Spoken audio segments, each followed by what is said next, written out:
लोकसभा चुनाव के कारण केंद्रीय कर्मचारियों को कार्मिक विभाग ने दी बड़ी राहत। दोस्तों 28 मई 2024 को डीओपीटी के द्वारा केंद्र सरकार के सभी मिनिस्ट्री और डिपार्टमेंट्स को एक महत्वपूर्ण ऑफिस मेमोरेंडम जारी किया गया है।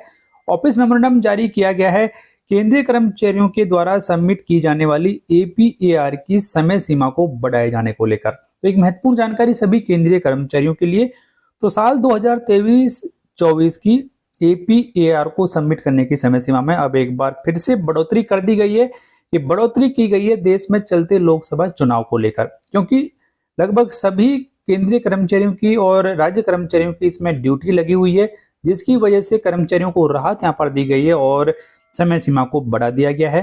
कितनी समय सीमा यहाँ पर बढ़ाई गई है इसकी जानकारी आपको इस वीडियो में आगे दी जाएगी। वीडियो को लास्ट तक जरूर देखें, वीडियो को लाइक करें, शेयर करें आपके दोस्तों के साथ। और इस ऑफिस ऑर्डर की कॉपी आप हमारी वेबसाइट और हमारे व्हाट्सएप चैनल से प्राप्त कर सकते हैं, जिनका लिंक इस वीडियो की डिस्क्रिप्शन में दिया गया है। तो यहाँ पर जो नई समय सीमा है एपीएआर सबमिट करने की वो इस प्रकार है।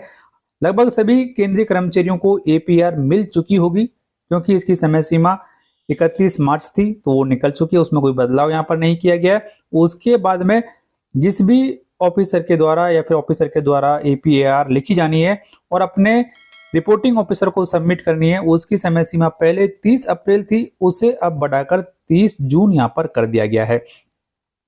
नेक्स्ट स्टेप यहाँ पर है कि submission of report by reporting officer to the reviewing officer. तो पहले ये 30 जून थी, इसे बढ़ाकर 31 अगस्त कर दिया गया है।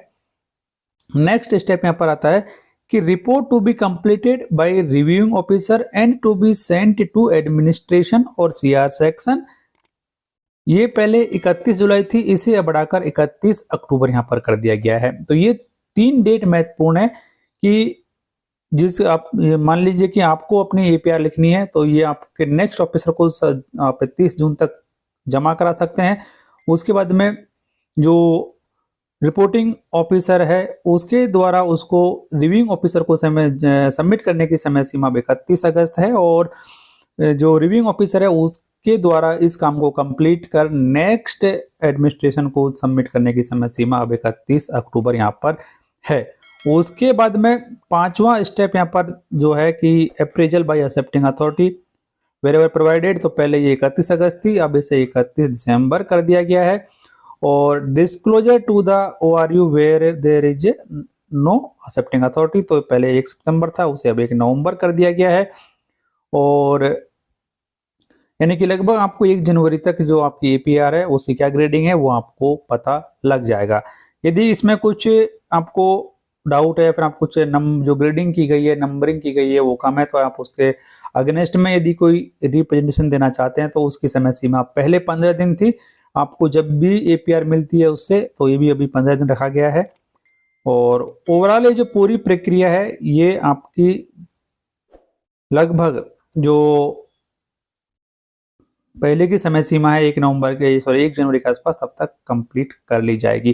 तो ये एक नया आदेश जारी किया गया है सभी केंद्रीय कर्मचारियों के लिए, क्योंकि एपीएआर एक केंद्रीय कर्मचारी का बेहद महत्वपूर्ण डॉक्यूमेंट है।